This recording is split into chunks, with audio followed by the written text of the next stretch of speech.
La ñata contra el vidrio, en un azul de frío que luego fue después creciendo, igual al mío.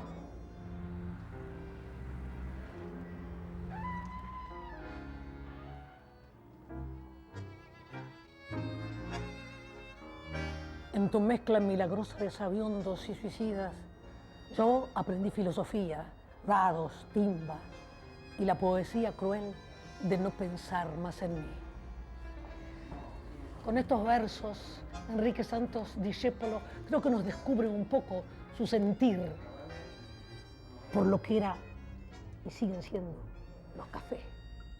Y como todo poeta popular, en esos versos está también el sentir de su pueblo, de su gente. La música de Mariano Mores hace de este uno de los tangos más queridos por los argentinos. Cafetín de Buenos Aires. En tu mezcla milagrosa de sabiondos y suicidas, yo aprendí filosofía, dados, timba y la poesía cruel de no pensar más en mí. En 1947, Mariano Mores ya había tocado con la orquesta de Roberto Firpo, de Francisco Canaro. Era un compositor joven y prometedor. Y venía escribiendo con poetas de la talla de Enrique Cadícamo, José María Contursi, Homero Mansi y Enrique Santos Discépolo. Fue con Discépolo que escribió 3 tangazos. Uno, Sin Palabras y Cafetín de Buenos Aires. Era un tanguero atípico, así como Discépolo en muchas cosas fue un tanguero atípico, un hombre que venía del teatro, que estaba motivado por el cine. Mores soñaba con el teatro musical, escuchaba con gran atención a los compositores de Hollywood y siempre tuvo esa visión glamurosa del tango, Mores, ¿no? En sus orquestaciones, en sus arreglos, en su forma de tocar el piano, que parecía Liberace como tocaba el piano, y aún hoy, por supuesto, lo sigue ejecutando. En general, rescatamos más al Mores compositor que al Mores intérprete, dicho esto con toda sinceridad. A Enrique también le gustaba más el Mores compositor, que ya tenía Cuartito Azul, Grisel, ya había escrito grandes tangos. De todas maneras, la asociación, insisto, fue efímera, fueron solamente 3 tangos, no fue tan rica como la que Mores logró con Contursi, por ejemplo, pero creo de todas maneras que tanto en la vida de Mores como en la de Discépolo, estas 3 colaboraciones fueron esenciales. De Cafetín de Buenos Aires, como de muchos otros tangos, siempre hay una anécdota para contar. Mariano Mores estaba filmando Corrientes, Calle de Ensueño, como galán y cantante, cuando surge la idea de incorporar al film un tango que hablara de un bar. Mariano Mores escribe la música y le propone a Discépolo que haga la letra. Hasta ahí todo normal. Ahora el tango debía estar listo en una semana y Mariano comienza a sufrir, porque Discépolo no era un hombre que se le podía dar poco tiempo para crear su obra. Podía ocurrir lo que había sido con el Tango 1, que tardó 1 año en escribirlo. Pero Enrique lo sorprendió a todos. Una semana después apareció llevando terminada la poesía de este tango genial. Enrique Santos Discépolo era un gran haragán, no le gustaba trabajar. Los tangos los hacía, puede estar que estuvo en México con proyectos y con cosas, estuvo 1 año y medio y qué sé yo, e hizo la letra del Choclo para Libertad Amar, que nada más, que ya tenía letra, de Catán era la primera letra y la segunda fue de él, con este tango que es Bolón y Compadrito, que lo contó en una película. Es lo único que hizo. Él escribía, lo guardaba, después lo contaba, después juntaba esto, lo otro. Y a veces tardaba 1 año y sacaba un tango, ¿no? Una vez se encerró en la Lucila, en el chalet de la Lucila, se estrenó, Se encerró e hizo un tango que se llama Sin Palabras, en 2 años. Ese es lo único que hizo. Bueno, y juntaba así, y él, yo no sé si él se daba cuenta de lo importante que era. El café es para los porteños fundamental en nuestra vida de ración. Y aunque el progreso le ha ido quitando ese encanto irrecuperable, seguimos manteniendo la costumbre del cafecito, solos o con amigos. Antiguamente, esta barra era de estaño, luego pasó a la madera,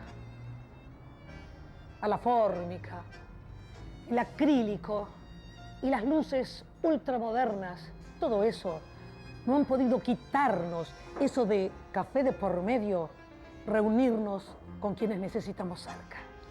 Entonces el café fue una institución de cultura y es curioso analizar que cuando empieza a perderse la vida del café, empieza a decaer esa generación tan profusa de actividad cultural que tuvo la ciudad. Junto con el decaimiento y la muerte del café, Buenos Aires también se opaca en esa producción inusitada que tuvo. Uno cuando recorre desde los años 20, un poquito antes, hasta los 40, 40 y pico, la vida cultural de Buenos Aires era realmente de una producción enorme. El café también tenía esa vigencia. Y en otros lugares sabíamos que fulano estaba en tal lado. Nosotros, por ejemplo, jovencitos, yo me reunía con unos jovencitos, tenía 18, 19, 20 años, con un gran poeta que era José Sebastián Talón, todos los domingos que sabía que estaba en el Querandí, allí en la calle Perú, allí, en aquel tiempo era un café como de antes, ¿no? Y sabíamos, sí, y bueno, hay famosos desde Los Inmortales, ¿no? Que no era la pizzería, sino que era un café, ¿no? Y sí, y está en los cafés. El café era una institución. Era habitual por entonces tener en el café un lugar propio, un grupo de pertenencia determinado y heterogéneo. Toda esa mezcla de personajes de la que habla Discépolo en su tango, esto era una realidad. Y esto hacía de cada encuentro algo impredecible. Esta costumbre porteña, netamente masculina, ha ido cediendo, fagocitada por el avance, por el crecimiento, por el vértigo de la gran ciudad. Cafetín de Buenos Aires, ¿no? Es cierto que uno de chiquilín lo miraba de afuera, porque el café también tenía sus códigos y para ingresar al café era un poco como el ponerse los pantalones largos o que a uno le dieran la llave de la casa, ¿no? Eran códigos que existían en aquella sociedad. Dados, timba. En una atmósfera como esta, seguramente se inspiró Enrique Santos Discépolo para escribir su tango. Todavía existe el Cafetín de Buenos Aires. La gente de antes había plata, se podía trabajar bien. La gente cuando iba a trabajar a la mañana se levantaba, se tomaba su cafecito con su cañita, su grapita, después venía al mediodía, almorzaba en la casa, volvía al café, un cafecito, se iba a trabajar y a eso de las 6 de la tarde, cuando terminaba de trabajar, venían acá, se reunían y jugaban al truco, al mus, a las cartas, por el vermú. Y cuando se hacía a las 8 de la noche, que tenían que ir a cenar con su familia, no había televisión, cenaban y después de cenar venían a tomar su copita y su café de noche y a hacer sus tertulias de fútbol, de boxeo, de lo que era antes, hablar de tango, que era lo más popular, y de carrera, ¿no? Porque antes era fútbol, tango y carrera. Mariano Mores, en la película Corrientes, Calle de Ensueño, cantó Cafetín de Buenos Aires, pero cuando se estrena la película, el tango ya había entrado en el público. Y claro, lo había grabado Aníbal Troilo con su orquesta, y ¿quién lo cantaba? Edmundo Rivero. De chiquilín te miraba de afuera, como a esas cosas que nunca se alcanzan, la ñata contra el vidrio, en un azul de frío, que solo fue después viviendo igual al mío, como una escuela de todas las cosas, ya de muchacho me dicen que asombros el cigarrillo, la fe en mis sueños y una esperanza de amor. ¿Cómo olvidarte en esta vieja cafetín de Buenos Aires? Si sos lo único en la vida que se pareció a mi vieja. En tu mezcla milagrosa de sabiondos y suicidas, yo aprendí filosofía, la timba y la poesía cruel de no pensar más en mí.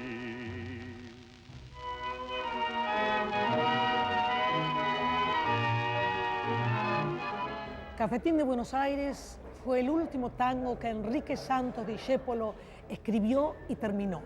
Si bien la popularidad fue inmediata, le acarreó a Discépolo muchos dolores de cabeza. No hay que olvidar que uno de los espacios de socialización, diríamos así, que tuvo Discépolo en su infancia y adolescencia fueron los cafés del Once, el Oberdan, por ejemplo, que lo conoció junto a su hermano Armando Discépolo, en la época en la que la gente comenzó a llamarlo Discepolín, un Discépolo que aún con pantalones cortos transitaba por estos espacios tan característicos y tan significativos en un momento muy especial, un momento fundacional de la cultura porteña. Era el hermanito travieso. Yo no estuve mucho más con Armando que con Enrique, pero con Enrique también, lleno de definiciones cortas y agudas, ¿no? La gente de tango son gente señaladas por el destino, pero no con un dedo, con un salamín, ¿no? Estas definiciones, ¿no? Un día me pregunta, si vos cuando escribís, ¿dónde escribís? ¿Cómo dónde escribís? En mi casa. No, pero en una mesa, sí, yo tengo un pequeño escritorio. Vos también. Yo no puedo, yo voy por casa, paso por la cocina, veo el banquito y me tiro ahí en el banquito a escribir. Si yo sé que tengo que escribir mucho en una mesa, en un escritorio, no escribo nada, ¿no? Y él no aguantaba el camarín tampoco. Era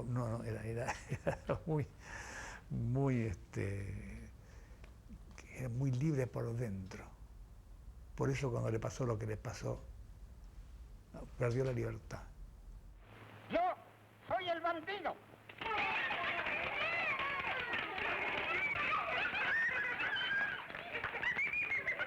Nunca tuve corazón, ni quiero tenerlo. ¿Les gusta más el bandido que el bueno? ¿Qué me dice? Parecen mayores de edad. Yo voy a contar una cosa para que se den cuenta que no era un hombre triste. Un día me contó cuando él nació, así hablando. Mira, me dijo, cuando yo nací, en la calle Paso, en el 11, se atendió mi mamá con la partera en la casa.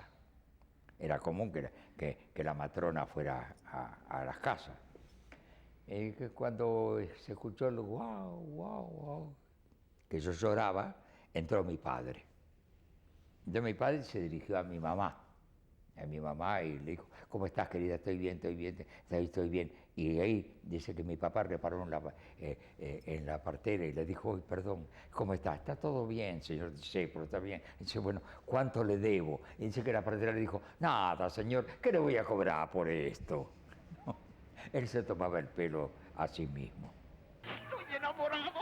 Estoy enamorado. Yo, con esta figura, con este sobrante en caja. ¿Pero de quién? Oh, no, espera, hasta que no esté hecho, no. Serás el primero en saberlo. Pero confórmate ahora con la primera parte. Yo estoy enamorado. Falta que ella se entere. No tanto. Yo he hecho todo para que ella lo sepa. Pero viene Año Nuevo, ¿sabes? Y no sé si mandarle orquídeas o cheques. Estoy desentrenado. ¿Orquídeas? ¿Te parece? Sí, cheques he mandado bastante ya. La injusticia que siempre sintió, la injusticia social, que sintió como un castigo de Dios a veces, lo mismo que el sufrimiento amoroso. Y entonces, cuando se habla del filósofo, a veces se trata de pensar si era o no como un antecesor empírico, digamos, intuitivo de Jean-Paul Sartre, en El ser y la nada, o si era un continuador de alguna manera de Heidegger o de Kierkegaard. Y yo diría que no. El ágora de los griegos, para Enrique Santos Discépolo, era el café del barrio. Y en el café del barrio puede estar todo. Por eso puede estar todo, hasta el sentimiento de que se parece a la madre. Si se parece a la madre, se parece al nacimiento de la vida. Y ese es un pensamiento filosófico. No hace falta adscribirse a una u otra escuela, basta ser un gran poeta, como Enrique Santos Discépolo, para entender que en un café, donde están los amigos que ya no están, donde está la madre que ya no está, donde está la vida que ya no está, uno aprende la cruel filosofía, la filosofía cruel, de no pensar más en mí. Eso que está en Cafetín de Buenos Aires es la verdadera filosofía de Enrique Santos Discépolo.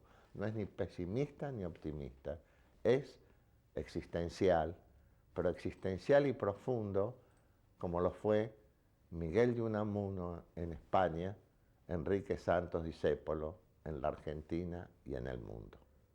13 de mayo de 1949, dijo Discépolo: puedo admitir críticas a mis tangos. Lo que resulta imposible de aceptar es cierto tipo de protección y de consejo. Ponga tal palabra en vez de la que usted ha usado. El lenguaje popular es vivo, es enérgico, es personal. Lo que muchos llaman lunfardo es brillo de la imagen popular. Hay cosas que solo se pueden decir de un modo. Cambian el tono y harán el ridículo, por demasiado solemnes, por excesivamente correctos. Tendré que hablarles de mí mismo, ya que han mencionado mi obra. Se han discutido los versos si sos lo único en la vida que se pareció a mi vieja. ¿Ustedes creen que yo, que la he compuesto, y la gente que la repite, quiere ofender a la madre con estos versos? Es una comparación afectiva. El hombre solitario de nuestra ciudad que encuentra amparo en este refugio humano puede recordar con ternura a su vieja como un término de comparación. Se han dicho también que este es un tango pesimista, pero yo no inventé la realidad que refleja. Yo quisiera que todos los vencidos superen su condición, pero ¿cómo me van a negar que muchos porteños solo han tenido por mucho tiempo el café como meta de sus vidas? No puedo desfigurar la realidad, o esa parte de la realidad que he pretendido abarcar en mi acuarela de Arrabal. En las veces que yo estuve con él era un escéptico. Un escéptico. En cierto momento hizo esto que no sabemos por qué lo hizo y que lo llevó a la muerte, porque vos decís que dicen que es por tristeza, yo digo que es porque perdió la libertad. Pero en la calle le sacaban la mirada, ¿no? Y él no era, si hubiera sido un peronista, y lo tiene en la mirada, le pega una trompada o se ríe, supongo. Eran épocas difíciles y de grandes antinomias, esas que hasta el día de hoy siguen enfrentando a los argentinos y no favorecen en absoluto el desarrollo de la vida social y política de nuestro país. Era difícil mantenerse al margen entonces. Discépolo no fue la excepción. La intolerancia era que un día en el auto me dijo: esto que estoy haciendo en la radio, que se llama Pienso y digo lo que pienso, antes que yo lo hizo Tita Merelo, Luis Sandrini,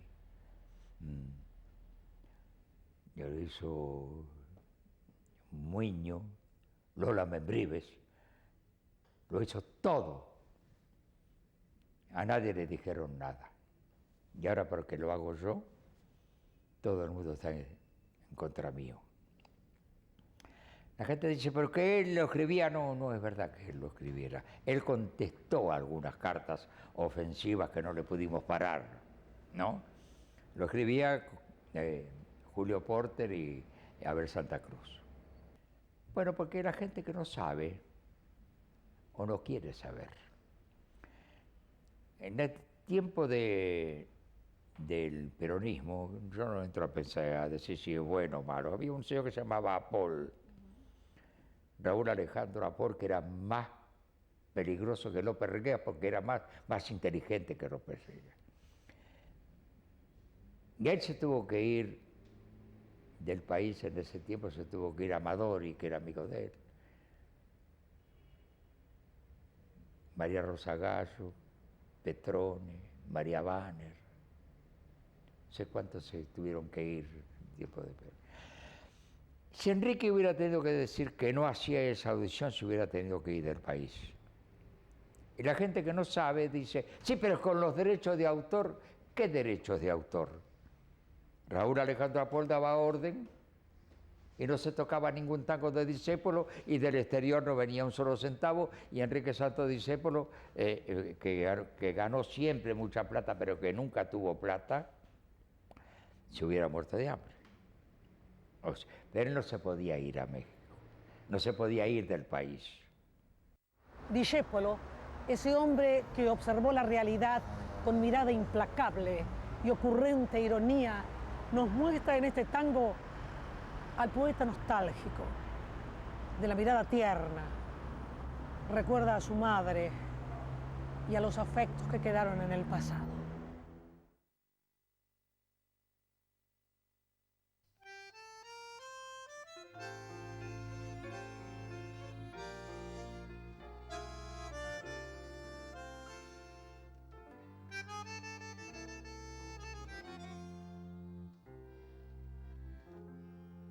De chiquilín te miraba de afuera, como esas cosas que nunca se alcanzan, la ñata contra el vidrio en un azul de frío, que luego fue después viviendo igual al mío, como una escuela de todas las cosas.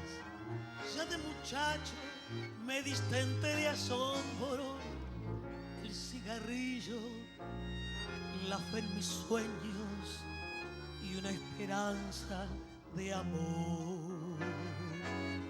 ¿Cómo olvidarte en esta queja cafetín de Buenos Aires? Si sos lo único en la vida que se pareció a mi vieja, en tu mezcla milagrosa de sabiondos y suicidas, yo aprendí filosofía, dados, timba y la poesía cruel de no pensar más en mí. Me diste en oro un puñado de amigos que son los mismos que alientan mis horas. José de la Quimera, Marcial que aún cree y espera, y el flaco Abel que se nos fue pero aún me guía. Junto a tus mesas que nunca preguntan, lloré una tarde el primer desengaño. Nací a las penas, bebí mis años y me entregué sin luchar. ¿Cómo olvidarte en esta queja cafetín de Buenos Aires? Si sos lo único en la vida que se pareció a mi vieja, en tu mezcla milagrosa de sabiondos y suicidas, yo aprendí filosofía, dados, timba y la poesía cruel de no pensar más en mí.